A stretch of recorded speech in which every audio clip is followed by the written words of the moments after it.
Hi, my name is Jennifer Casey and I am the Public Information Officer for the Town of Collierville.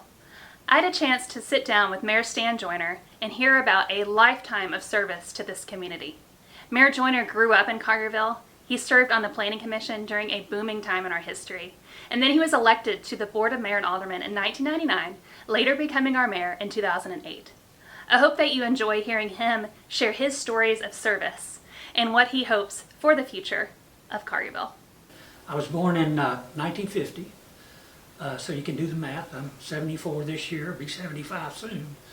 But Collierville was a small outlying area from a big city, the city of Memphis.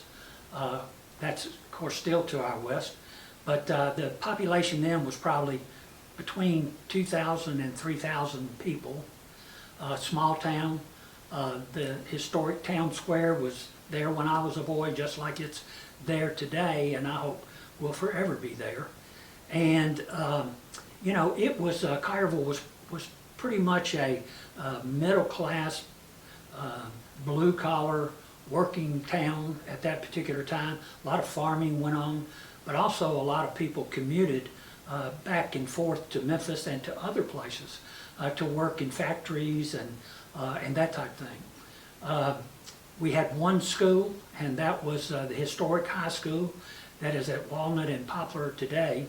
Of course, it looks much better today than it did when I was there, but we had first grade through 12th grade in that school.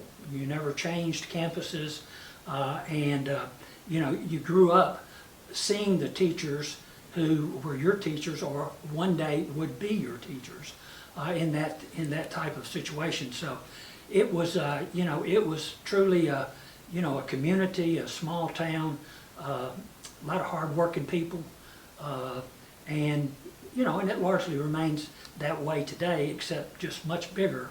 But my dad commuted back and forth. My dad worked for Firestone Tire and Rubber Company for 34, 35 years, something like that, and was a tire builder. And he drove to Fraser every day from Collierville, along with probably 4 or 5 other people who worked at Firestone as well. So they would carpool and, you know, swap this week and that week. But someone asked him one time, you know, why do you drive all that distance every day? And his simple reply was, well, it's worth the drive.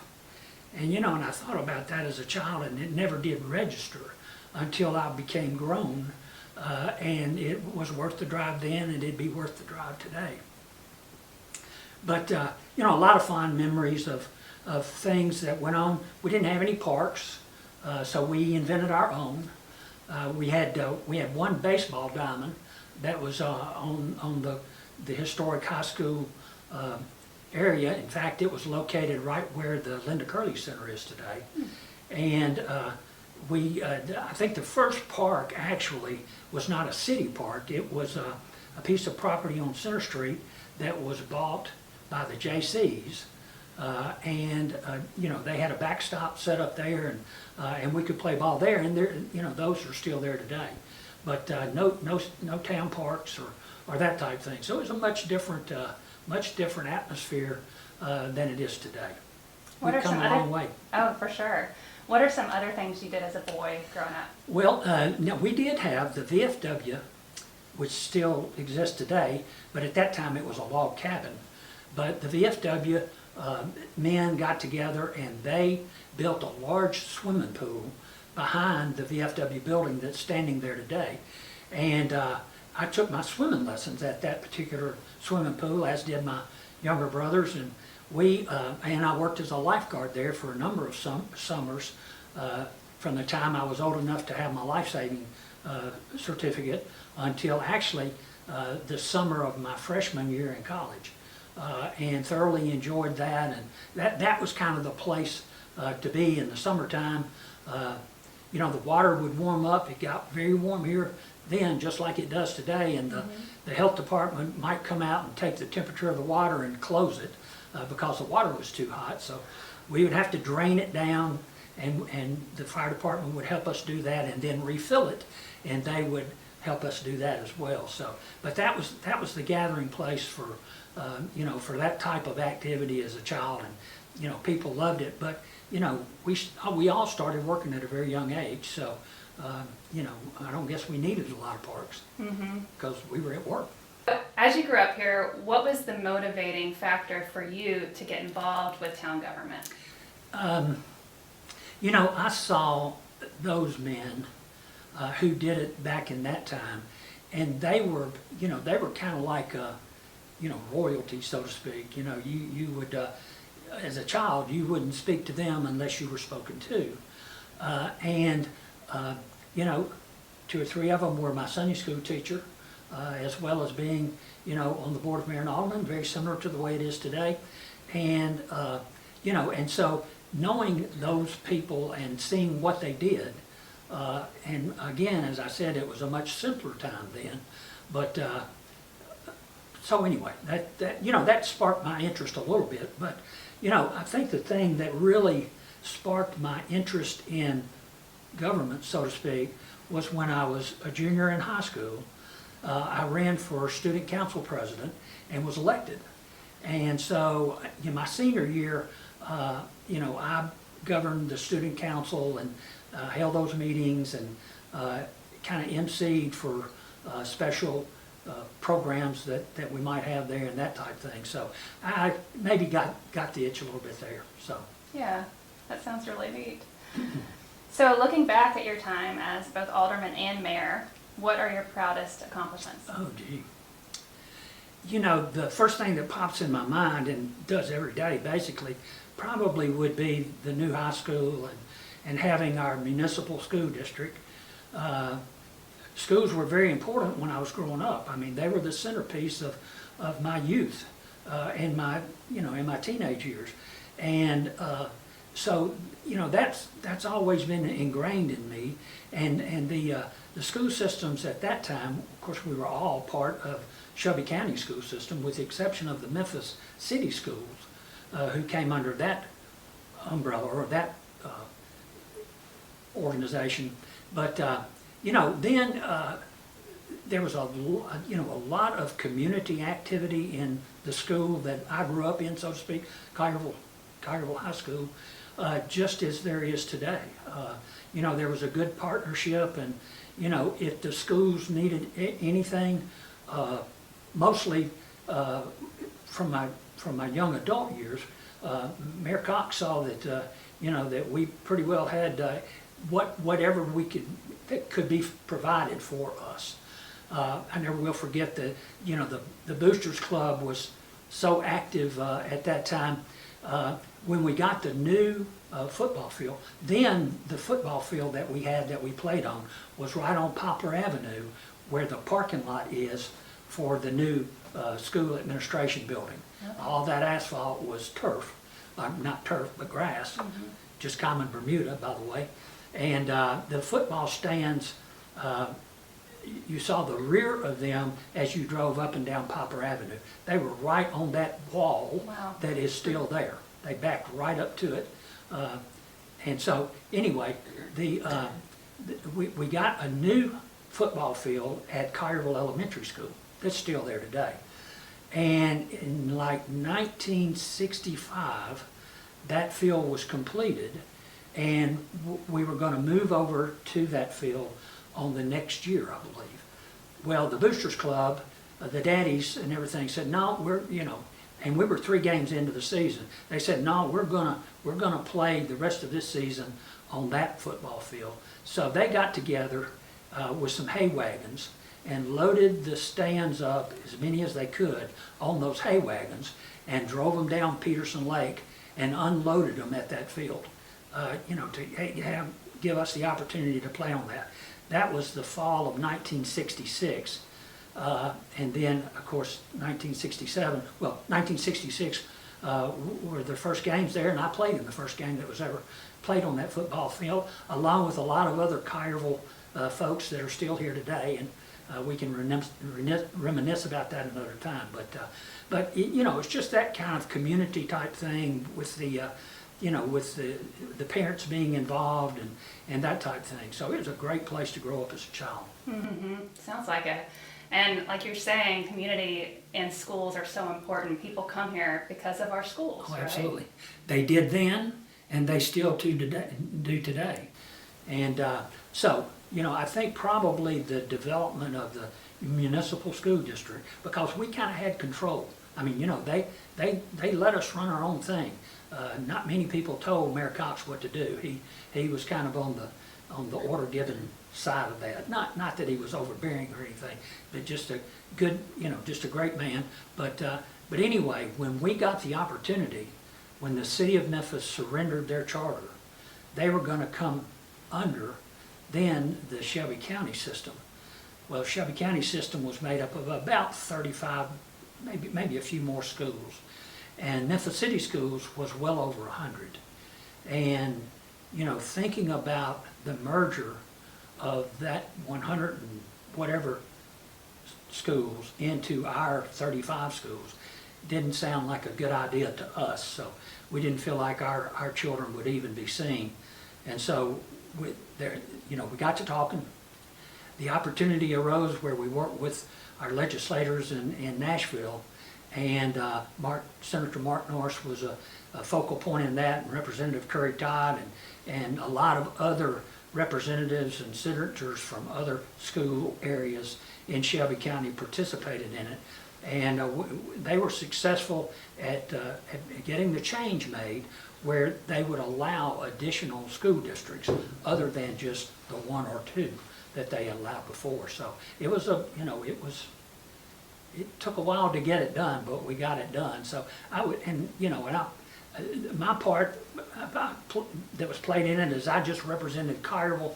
I was Collierville's mayor, and all the citizens of Collierville looked to me and others, and James Llewellyn, our town administrator at that time, to see what we could do about forming our own school district, which praise the Lord we were able to do. But and you asked proudest moments, and but I've had just a lifetime of them.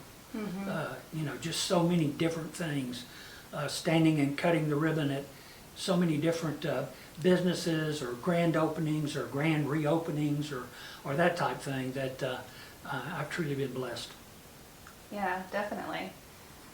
How has your approach to leadership evolved over your 25 years of service? I would have to say that probably the biggest thing that I can think of is my patience, maybe. I think, I think I've certainly become more patient than I was back in 1999 when I was first elected to the board. And many times I can remember back kind of being hard-headed, and I would get my mind made up on something and nobody was going to change it, But I know I have, over the years, that I have kind of mellowed out, and it's taken a while, but kind of mellowed out through that. Mm-hmm. And I think I'm more patient today and not so quick to disagree, but listen to other points of view and have more appreciation for other points of view, and understand that everybody's not right, Mm-hmm. So. Yeah, that certainly sounds like a great leadership quality. Who are some of the mentors in your life who have impacted the way you lead? Yeah, well, growing up in a family like I did with my mom and my dad, certainly my first mentor would have been Daddy, and I had 4 brothers, 2 older brothers, then I had 2 younger brothers, and because of where I fell in that line, third, mm-hmm. I always looked to the older brothers, for some advice and guidance and that type thing, and both of them were ready and willing to give it to me. Primarily my oldest brother, Dennis, and Dennis has also been a lifelong resident of the town of Collierville, as Harold, my next oldest brother. And Dennis primarily maybe because he worked for the police department here for 30 years and was police chief for 20 of those 30 years. And he retired in 1999, which was the first year I was elected to alderman. And so I called on him, so many times about not understanding maybe the workings of town government, and he was ready and willing to explain it to me, as those things happened. He would offer advice. I always would hear his advice. I didn't always necessarily take it, but which was a fault of mine, most likely. But and then there have been so many others that, I think about, and anytime you start naming names, you're going to leave somebody out. So I'm not going to name these names, but more their positions. As I mentioned earlier, my Sunday school teachers at First Baptist Church there were some men there that, that certainly I looked up to and were mentors from a religious standpoint and just being a good person standpoint. Coaches, I can think of 2 or 3 there that one of them I still talk to this very day. He'll call me from time to time and we'll visit over the telephone, and he just had, I think, his 88th birthday. He doesn't live in Collierville anymore, but those guys that when I grew up will know who I'm talking about. Then just any number of, I looked up to Herman Wright Cox as the mayor of the town of Collierville, and visited him frequently for advice, and Vice Mayor Tom Brooks as well, and Jimmy Lott, who was an alderman here. And so I've had, through the years, I've had any number of mentors, and it's hard to single out any one, because I might go to one and then want another opinion, and go to someone else. But I always got good, sage advice, primarily in those later years, of what they all felt like was best for the town of Collierville, and that's what my purpose has been. Mentorship's so important. I love the story of the Joyner brothers sort of passing the torch. That's really neat. Collierville obviously has seen significant growth, which you touched on. What do you think has been the key to managing growth effectively? Well, going back to the past again, when I came to the board in 1999, we worked very hard on a comprehensive plan that planned out, a written document that planned out the way that we wanted to see Collierville develop. It was not a plan that was put on the shelf just to collect dust. It was one that we referred to time and time again. And we have revisited that plan. We had a 2020 plan, and a few years ago I appointed a committee to revise that and bring it up to date. And right now we're under the 2040 plan. And one of the things that was so surprising is that the 2040 plan wasn't a whole lot different than the 2020 plan. And the 2020 plan was not a whole lot different from the comprehensive plan that we had to begin with. And so, and plans are good. They're not written in stone, and they need to be sensitive to change. And those plans have been sensitive to change, because it doesn't matter what you do, you're going to have change. Collierville will continue to have change. What we have to do is update that plan if it needs updating in certain areas, and then just continue to work on it. We also had a land use plan and I've got a map here somewhere in the office that shows a land use plan. It shows how we wanted zoning to be, where we wanted commercial zoning, where we wanted residential zoning, the type of residential zoning we wanted, the type of commercial zoning that we wanted. We had some land set aside for industrial uses. So we tried to this day to still adhere to the land use plan and the comprehensive plan, and along with that, the zoning map that's been established for the town of Collierville, for years too. Of course, we've annexed a lot.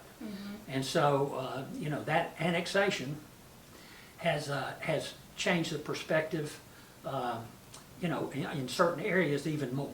But anyway, it's a document that's available to anyone And so that's the way that we wanted the town to develop. And we tried our best with the, to maintain that discipline and that commitment to that comprehensive plan. Mm-hmm. Yeah, and just by looking around, you can tell that it was planned out very well. Yeah, I think so too. And Jimmy Lott and I served on the board together, and I remember Jimmy would say, or said one time, he was talking to a resident, I think, he said, "Do you like what you see?" And they said, "Well, yeah, we like what we see." And he said, "Well, let me tell you, it didn't happen by accident. Mm-hmm. There was a lot of planning that went into what you see, and we've simply followed that plan." Mm-hmm. Yeah, that's a great comment. What was the most challenging infrastructure project you oversaw, speaking of plans and growing, and how did you navigate those challenges?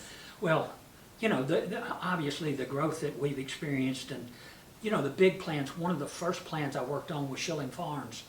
And Schilling Farms is still trying to build out today. Mm-hmm. That was in 1993 or 94. Wow. When I was on the planning commission. That's when all that discussion started for that piece of property, Mm-hmm. south of the railroad tracks there. So nothing happens, just in It's the very snap. slow. Yeah, in the snapping your fingers. And the market needs to be able to absorb those things too. So Mm-hmm. you gotta keep that in mind. So a lot of development projects. And along with those development projects, we always were of the philosophy that development paid for itself, and that taxpayers didn't have to go back and pay for infrastructure for new development. So the developers were faced with putting in roads, putting in curbs and gutters, putting in sidewalks, putting in MLG&W put in the utilities, but the developer paid for them. And so all those types of things have been projects that I look at over the years that have just been in the past were farmland or places where people harvested hay or grew beans or that type thing. Up to today, I think some of the toughest projects that we went through, and I was thinking when you said that, we four-laned. When I say we, the town was behind getting 4 lanes of Highway 72 from where it intersects at Highway 57, goes over the viaduct. Mm-hmm. We were able to get that built out to 4 lanes with divided instead of 2 lanes, which if you were an old-time resident, you would remember that. And it was 2 lanes all the way to the Mississippi, to the Mississippi line, I believe. Wow. And Mississippi was ahead of us, on getting that 4 lane.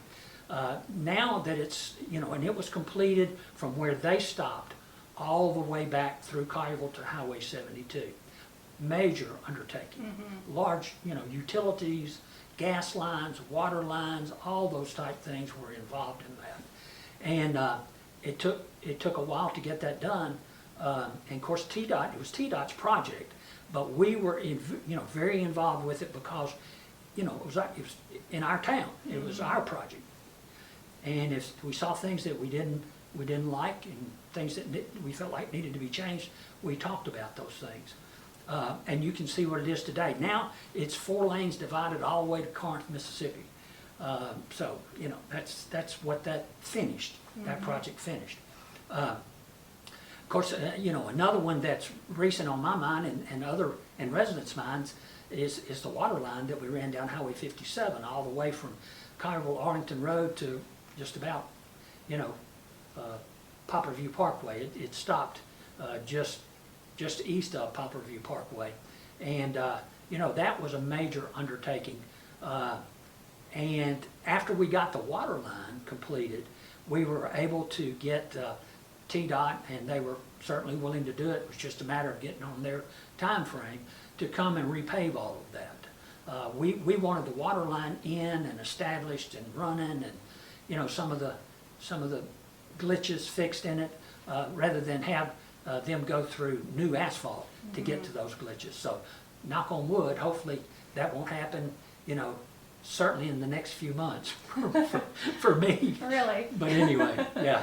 I know the But, community really appreciates that project. Yeah. Well, and then, another project, major project that, that we don't think about a lot, and a project that came along, while I was here. I was not necessarily, I was on the planning commission, but Winchester Road, it used to stop at Houston Levee Road.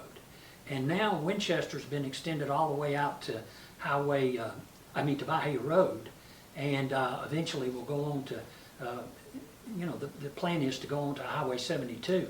But they were talking about building that road when I was on the planning commission. I said, they'll never build that road, not in my lifetime. Well, they did.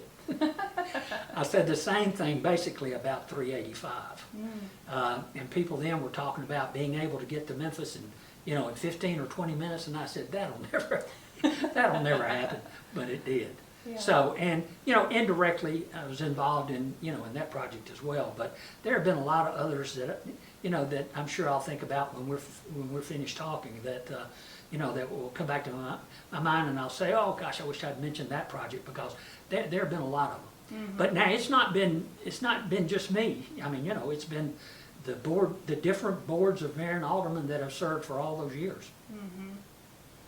I'd heard stories about those long planning commission meetings. Oh, when I first came on the planning commission in 1987 and served on it for 12 years before I was elected alderman in 1999. But when we started out, things were kind of just, okay, and, Mayor Cox had asked me to serve on it, and I was just flattered, that he even knew my name, let alone asked me to serve on that board, and I gladly accepted his invitation to do that. And the meetings then would last, maybe an hour, not much. Wasn't a lot of development going on at that particular time. But then, in the late '80s and the early '90s, we went. First of all, the planning commission meets once a month on the first Thursday. So the first thing that we did then was we changed that one meeting a month to 2 meetings a month. And so we went pretty much opposite. I believe we may have been on the same weeks that the board met, but I don't think we were. I don't think there was enough staff to take care of all the paperwork that the planning commission generated, and also all the paperwork that the board of mayor and aldermen generated. So they had to separate them a little bit, those meetings. But we met twice a week, and we might be up here until a.m., the a.m. Oh, goodness. of the next day, trying to hash things out and get agreement on things that had to be done. And so, anyway, then, of course, in the 90s, development just exploded here, and so there was so much going on. At that time, today we'd be lucky probably to build, new homes built would be somewhere in the 100, maybe a little bit over 100. Then we were building 600 homes a year. Wow. So it was just, it was just unbelievable. Yeah. And a lot of pain came with that. I believe that. Yeah. So, going back to you, not painful memories, you've been known for your humility and down-to-earth nature. How do you stay grounded amidst having a huge responsibility as a mayor? Well, I'd heard my elders tell me, my dad and others, that he said, don't forget who you are and where you came from. And that has, and he's not been the first, maybe one of the first then to say it. I know it's been said many times, and I've told my boys that, same thing. Don't forget who you are and where you came from. And I think if you can maintain that, that type of philosophy, that it helps you along with trying times that you come through. And when you start feeling, as my dad would say, too big for your britches, you need to have a checkup from the neck up. And so that's great advice. I would just assume that it came from that, from my upbringing, and so. Mm-hmm. So what has been the most rewarding part about serving as the mayor of Collierville? Well, I would say that the most rewarding part would be all the people that I've worked with,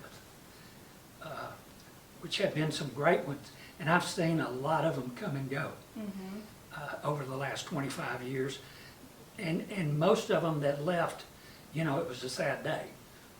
You know, you were happy for them that they were able to retire or got another opportunity in life that they felt was better for them. But, and to this day, you know, we've got so many great employees that I think that's certainly one of the biggest things that I'll miss, you know, once I'm not here.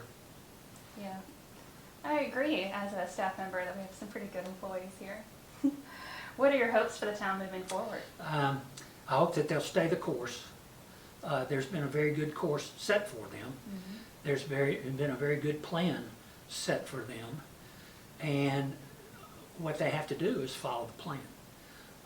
And not, you know, realize when things need to be tweaked, realize when things need to be changed, thoroughly vet those changes. You don't want to make a change and then be hit with unintended consequences from some other area, and that can happen to you very easily. So I would say to whoever the new mayor is and the board is to stay the course. It's been a good course for me, and it's been one that is a good course for them. Remember the people, remember that everything you do is for the citizens of the town of Collierville. And that, remember that the town doesn't have any money. What we operate on is tax dollars, and it's our citizens' money.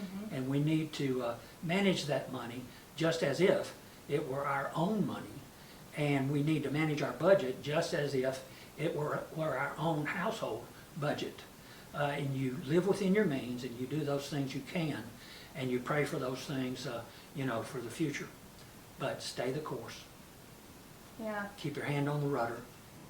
Yeah, things are going good. Keep it that way. Yeah. If it's not broke, don't fix it. So this might be hard for you to answer since you are a very humble, down-to-earth person, but what do you hope your legacy will be as your mayor? You know, I don't want to single out any one thing, but I would think that I would want it to be the whole body of the work. The number of years, you know, the tough things that we've come through, celebrate the good things that we've come through, but just the whole body of work. You know, I've tried to be a servant leader, and hopefully I have. Well, I think you have, for sure. So what advice would you give to future leaders and those considering running for office? Well, like I said just a minute ago, just, you know, stay on course. Now, for the future, I encourage people all the time to get involved in the town, to get involved in different groups, to get involved in the, you know, the Heritage Commission,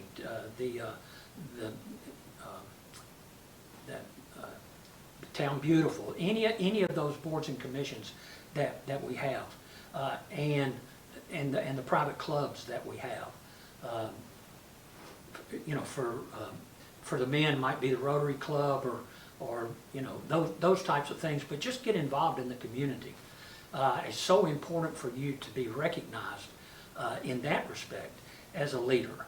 And then, you know, every December we appoint boards and commissions, and you know, there are, I think there are, like, I counted them one time, but I think there are basically 115, 120 positions on all of our boards and commissions. And I think that there are still 14 of those different boards and commissions.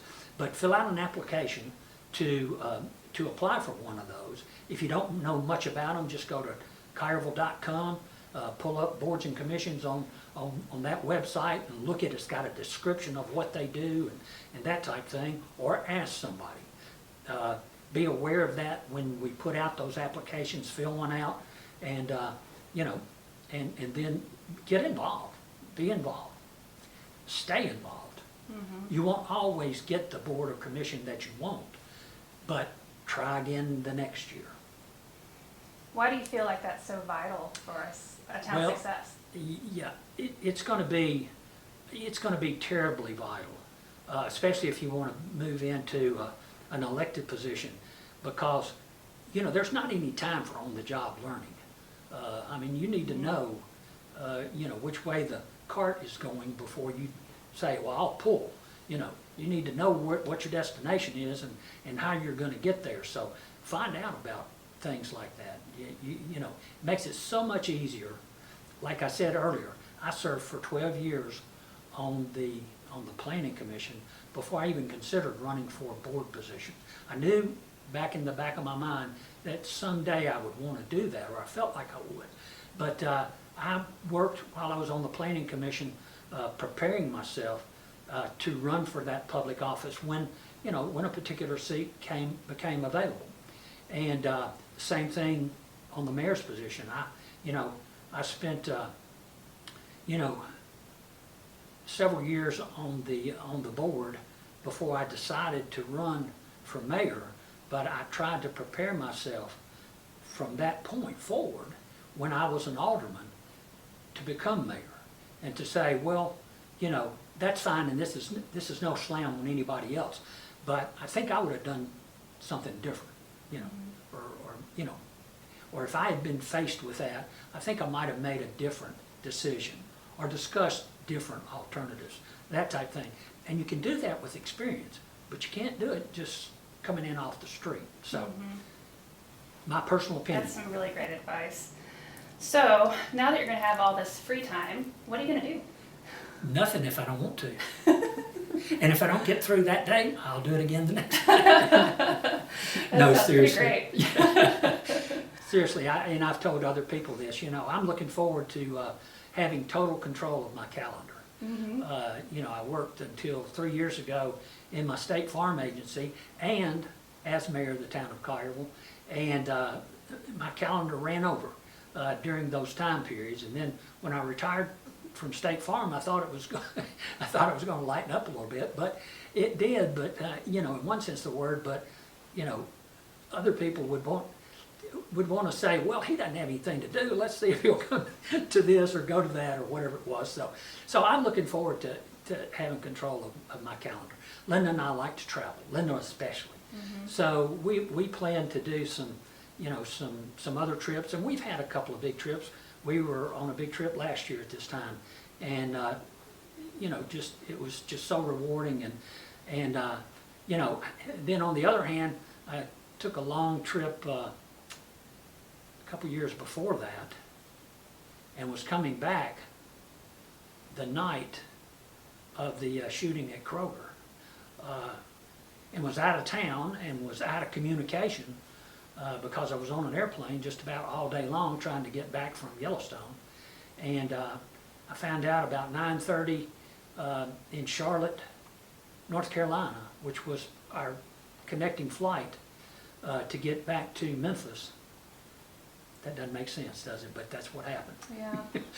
we flew right over Memphis.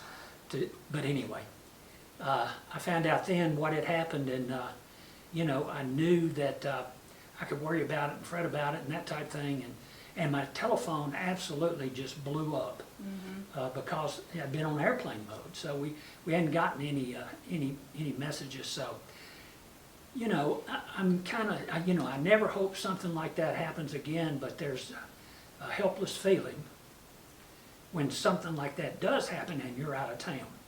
And I would feel the same way whether I were mayor or not.